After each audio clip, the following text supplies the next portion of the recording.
Hello বন্ধুরা, আবার একটা নতুন ভিডিও নিয়ে আমি আপনাদের সামনে চলে এসেছি। আজকে যে ভিডিওটা হতে চলেছে খুবই গুরুত্বপূর্ণ এবং ইন্টারেস্টিং ভিডিও। এই ভিডিওটা হলো যে 5টি প্রাণী দোয়া এবং বদদোয়া আল্লাহর কাছে সঙ্গে সঙ্গে কবুল হয়ে যায়। এই 5টি প্রাণীকে কোনো আঘাত দেওয়া যাবে না, কারণ আঘাত দেওয়ার সাথে সাথে এই প্রাণীগুলোর যে দোয়া আল্লাহকে কাছে চাইবে সঙ্গে সঙ্গে কবুল হয়ে যায়।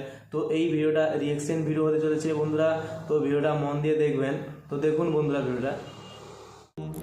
হজরত সুলাইমান আলাইহিসসালাম প্রাণীদের ভাষা বুঝতেন। তিনি যে কোনো প্রাণীর সাথে কথা বলতে পারতেন। পবিত্র কোরআনে আল্লাহ তাআলা বলেন, সুলাইমান শুনতে পেল পিঁপড়াদের রানী কি বলেছিল। প্রিয় দর্শক, সেই সুলাইমান আলাইহিসসালাম 5টি প্রাণীর সাথে কথা বলেছেন, তাদের সম্পর্কে জানতে পেরেছেন এবং তিনি বলেছেন এই 5টি প্রাণীর দোয়া আল্লাহ সাথে সাথে কবুল করেন, এমনকি এদের বদদোয়াও আল্লাহ কবুল করেন।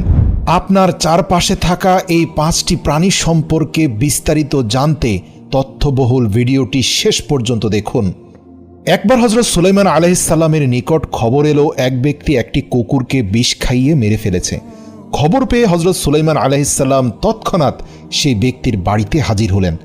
যখন সেই ব্যক্তি পুরো বিশ্বের সকল মানব দানবের বাদশাহ আল্লাহর প্রেরিত নবী হজরত সুলাইমান আলাইহিসসালামকে নিজের ঘরে দেখতে পেলেন, তখন সেই ব্যক্তি অত্যন্ত আনন্দিত হলেন এবং হজরত সুলাইমান আলাইহিসসালামের খেদমতে ব্যস্ত হয়ে গেলেন।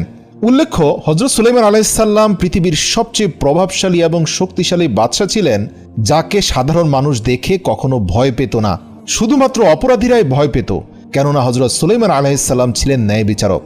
কিন্তু এর আগে পৃথিবীর বুকে যত বড় বাদশাহ ছিল, এদেরকে দেখে সাধারণ মানুষ ভয় পেত।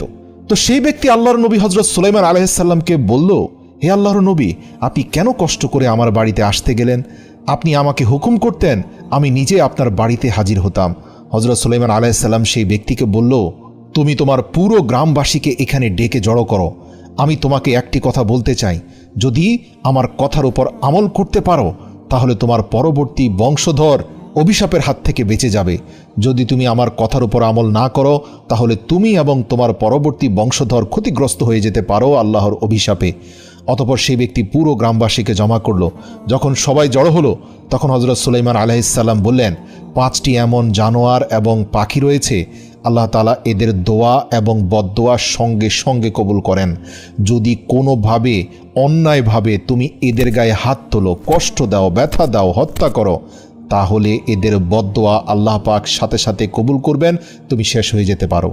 এছাড়াও এই 5টি প্রাণীকে যদি তুমি সন্তুষ্ট করতে পারো, এদের দোয়াও কিন্তু আল্লাহ কবুল করবেন এবং এর বিনিময়ে অনেক মানুষ, এমনকি পাপাচারীরাও জান্নাতবাসী হয়ে গিয়েছে। 1 নম্বরে হজরত সুলাইমান আলাইহিসসালাম বলেন, কবুতর হচ্ছে এমন একটি প্রাণী যে কিনা পৃথিবীর বুকে থাকা অন্য সকল প্রাণীর চেয়ে নবীদেরকে বেশি মহব্বত করে এবং অন্যান্য পাখিদের তুলনায় কবুতর আল্লাহ তাআলার ইবাদত এবং জিকির সবচেয়ে বেশি করে। বলা হয়ে থাকে, কবুতর যতক্ষণ জাগ্রত থাকে সর্বদা আল্লাহ আল্লাহ জিকির করে, দিনরাত আল্লাহ তাআলার ইবাদতে মশগুল থাকে। কবুতর অন্যান্য পাখিদের তুলনায় সবচেয়ে দীর্ঘ সময় উড়তে পারে। কবুতর আকাশের অনেক উঁচুতে উঠতে পারে।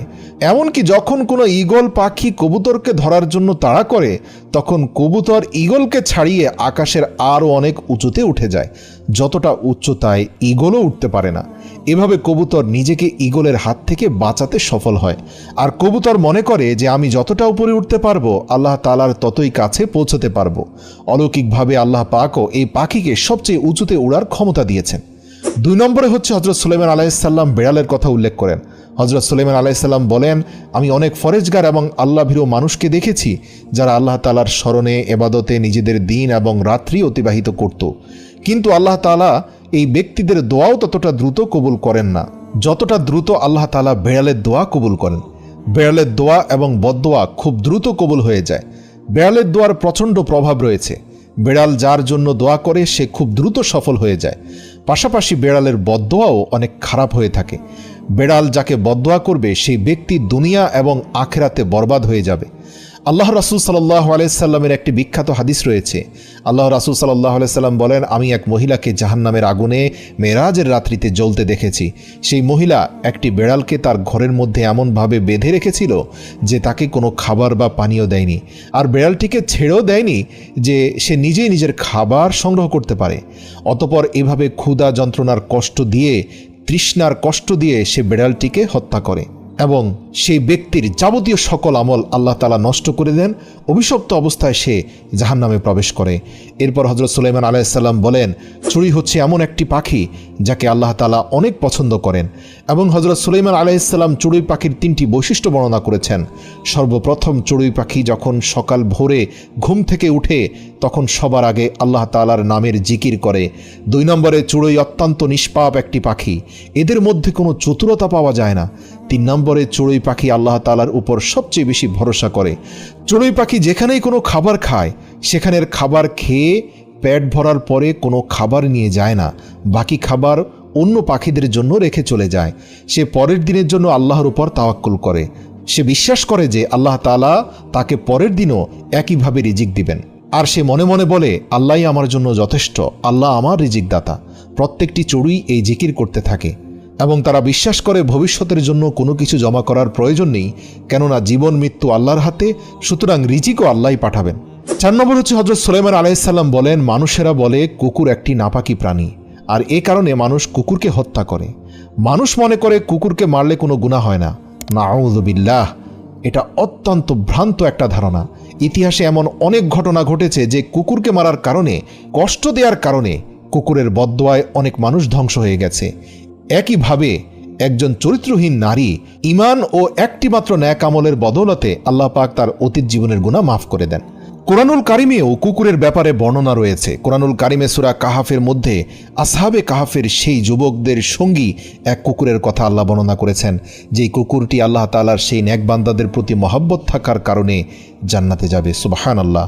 কিন্তু প্রিয় দর্শক, আমাদের মনে রাখতে হবে, রাসূল সাল্লাল্লাহু আলাইহি সাল্লাম কুকুরকে ঘরের ভেতরে প্রবেশ করাতে নিষেধ করেছেন। অনেকে মনে করেন কুকুর পালন করা হারাম, আসলে ব্যাপারটা তা নয়। কুকুরকে আপনি ঘরে স্থান দিতে পারবেন না, আপনার সন্তানদের সাথে তারা চলাফেরা করতে পারবে না, কিন্তু আপনি ঘর বাড়ি, আবাসস্থল, কৃষি খ্যাত খামার পাহারার জন্য কুকুর পালন করতে পারবেন, এটা জায়েজ রয়েছে। কেননা কুকুর প্রভুভক্ত এবং বিশ্বস্ত প্রাণী। যেহেতু কুকুরের মুখের লালা নাপাক, তাই কোনোভাবে কুকুরকে নিজের বসবাসের ঘরে স্থান দেওয়া যাবে না। এর আরেকটি কারণ, কুকুর ঘেউ ঘেউ করলে ঘরে রহমতের ফেরেশতা প্রবেশ করতে পারে না। কুকুর পালনের সীমারেখা সম্পর্কে না জানার কারণে কুকুর সম্পর্কে আমাদের অনেক ভ্রান্ত ধারণা রয়েছে। কুকুর এমন একটি প্রাণী যাকে আপনি ঘরে স্থান দিতে পারবেন না, আপনার আবাসস্থল, শোয়ার বিছানার পাশে রাখতে পারবেন না, কিন্তু আপনি এটাকে পালন করতে পারবেন সুস্পষ্ট কিছু উদ্দেশ্যে। সেটা হচ্ছে আপনার জানমাল এবং সম্পদের রক্ষণাবেক্ষণ ও পাহারাদার হিসাবে। প্রিয় দর্শক, অতঃপর সুলাইমান আলাইহিস সালাম সেই ব্যক্তিকে, যার উদ্দেশ্যে মূলত গ্রামবাসীকে এই কথাগুলো বলছিলেন, তাকে উদ্দেশ্য করে বললেন, তুমি অন্যায়ভাবে যে কুকুরকে হত্যা করেছো তার জন্য আজই তওবাতুন নাসুহা করো, অর্থাৎ 2 হাত তুলে আল্লাহ পাকের কাছে ক্ষমা চাও। যদি তুমি ক্ষমা না চাও তাহলে অবশ্যই তুমি অভিশপ্ত হবে নিষ্পাপ একটি প্রাণকে হত্যা করার কারণে। এরপর হযরত সুলাইমান আলাইহিস সালাম বলেন, 5 নম্বর প্রাণীটি হচ্ছে পিঁপড়া। এটিকে সামান্য ক্ষুদ্র প্রাণী মনে করো না তোমরা।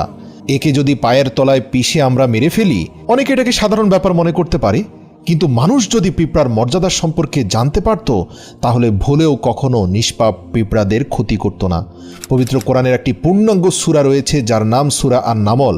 নামল শব্দের অর্থ পিঁপড়া। এই সূরাতে আল্লাহ তাআলা পুরোটাই পিঁপড়ার আলোচনা করেছেন। কোরআনুল কারিমে ইরশাদ হয়েছে, হযরত সুলাইমান আলাইহিস সালাম আল্লাহ তাআলার একজন প্রেরিত নবী ছিলেন। আল্লাহ তাআলা তাকে পুরো পৃথিবীর বাদশাহী দান করেছিলেন। একবার সুলাইমান আলাইহিস সালাম তার সৈন্যবাহিনী নিয়ে এমন একটি এলাকা অতিক্রম করছিলেন যেখানে পিঁপড়াদের বসতি ছিল। সেখানে পিঁপড়াদের যে রাজা ছিল সে হযরত সুলাইমান আলাইহিস সালাম এবং তার সৈন্যবাহিনীকে আসতে দেখে সকল পিঁপড়াদের উদ্দেশ্যে উচ্চস্বরে বলতে লাগলো, হযরত সুলাইমান আলাইহিস সালাম তার সৈন্যবাহিনী নিয়ে এই পথে আসছে, তোমরা সবাই যার যার গর্তে প্রবেশ করো, নতুবা হতে পারে হযরত সুলাইমান আলাইহিস সালামের বাহিনী নিজেদের অজান্তে তোমাদের পায়ের তলায় পিষ্ট করে মেরে ফেলবে। হযরত সুলাইমান আলাইহিস সালাম দূর থেকে এই পিঁপড়ার বক্তব্য শুনতে পেয়ে হেসে দিলেন। প্রিয় দর্শক, পিঁপড়েরা মানুষের মতোই জীবনযাপন করে। বর্তমানে আধুনিক যুগে প্রাণীবিজ্ঞানীরা প্রমাণ করেছেন যে পিঁপড়ারা মানুষের মতো বসতি স্থাপন করে। পিঁপড়ারা তাদের বসতিতে এমনভাবে বসবাস করে যেমনটা মানুষেরা নিজেদের জন্য ঘর বাড়ি এবং বাসস্থান তৈরি করে থাকে। হযরত সুলাইমান আলাইহিস সালাম বলেন, যারা পিঁপড়াকে হত্যা করবে আল্লাহ তাআলা তাদের থেকে রিজিকের বরকত কেড়ে নেবেন। যদি মানুষের নিজের অজান্তে পিঁপড়া তাদের পায়ের তলায় এসে পিষ্ট হয়ে যায় তবে তার জন্য কোনো গুনাহ হবে না, কিন্তু কোনো অবস্থাতেই জেনে বুঝে ইচ্ছাকৃতভাবে কোনো পিঁপড়া যদি আপনার ক্ষতি না করে অথবা সেটা যদি বিষাক্ত না হয় তাহলে তাকে পিষ্ট করে মারা উচিত নয়। যদি কেউ এমনটি করে তাহলে তার রিজিক নষ্ট হয়ে যাবে। আর যদি কোনো খাবার আপনার হাত থেকে মাটিতে পড়ে যায় তাহলে সেই খাবার যদি পিঁপড়ারা এসে খায় অথবা আপনি ইচ্ছে করে যদি পিঁপড়াদেরকে কোনো খাবার দিয়ে দেন, এতে করে পিঁপড়ারা আপনার জন্য দোয়া করবে। আর পিঁপড়ার দোয়ার বরকতে আল্লাহ তাআলা আপনার রিজিকের মধ্যে প্রাচুর্যতা দান করবেন। ওলামায়ে কেরামগণ বলে থাকেন পিঁপড়ার কিছু কিছু প্রজাতি বিষাক্ত হয়ে থাকে। ওই সব পিঁপড়ারা যদি আপনাকে কামড়ায় তাহলে আপনার ত্বকে জ্বালা পড়া অথবা চুলকানি দেখা দিতে পারে। ওলামায়ে কেরামের মতে যদি কোনো পিঁপড়া বিষাক্ত হয় তবে তা আপনার জন্য ক্ষতির কারণ হলে আপনি তাকে মারতে পারেন অথবা সেই স্থান ত্যাগ করতে পারেন। হযরত সুলাইমান আলাইহিস সালাম এই 5টি প্রাণী সম্পর্কে মানুষদেরকে জানানোর পর সে লোকদের উদ্দেশ্যে বলেন, এবার আমি আপনাদেরকে একটি অত্যন্ত গোপন বিষয় সম্পর্কে জানাবো। কখনোই কোনো জন্তু জানোয়ার অথবা পাখিকে অযথা কোনো কারণ ছাড়াই ইচ্ছাকৃতভাবে জেনে বুঝে হত্যা করবেন না, কেননা তারাও আপনার মতো আল্লাহ তাআলার একটি মাখলুক। আল্লাহ তাআলার কোনো মাখলুককে জেনে বুঝে কোনো প্রকারের কষ্ট দেয়া উদ্দেশ্যে তাদেরকে হত্যা করা বা কষ্ট দেয়া মারধর করা উচিত নয়। আল্লাহ তাআলার সমস্ত মাখলুকদের প্রতি দয়া এবং ভালোবাসা প্রদর্শন করা একান্ত কর্তব্য এবং সাধ্যমতো তাদের খাবার দান করা উচিত। আল্লাহ তাআলার কাছে দোয়া করি আল্লাহ তাআলা যেন আমাদের তার সমস্ত মাখলুকের প্রতি দয়াশীল হওয়ার এবং ভালোবাসা প্রদর্শনের তৌফিক দান করুক এবং ভিডিওতে উল্লেখিত এই 5টি প্রাণীকে আমরা যেন খাবার দান করি। তো দেখতে পেলেন ভিডিওটা খুবই গুরুত্বপূর্ণ ভিডিও ছিল। যে 5টি প্রাণীর কথা এই ভিডিওতে বলা হলো যে এই প্রাণীগুলোকে কোনো আঘাত দেওয়া যাবে না, কারণ এই প্রাণীগুলোর যে সমস্ত বদদোয়া বা দোয়া আল্লাহর কাছে কবুল হয়ে যায়। তো সেই ভিডিওটা নিয়ে আজকে আলোচনা করলাম। ভিডিওটা খুবই গুরুত্বপূর্ণ এবং ইন্টারেস্টিং ভিডিও ছিল। তো ভিডিওটা যদি ভালো লেগে থাকে বন্ধুরা লাইক, শেয়ার এবং কমেন্ট করবেন, চ্যানেলটিকে সাবস্ক্রাইব করবেন।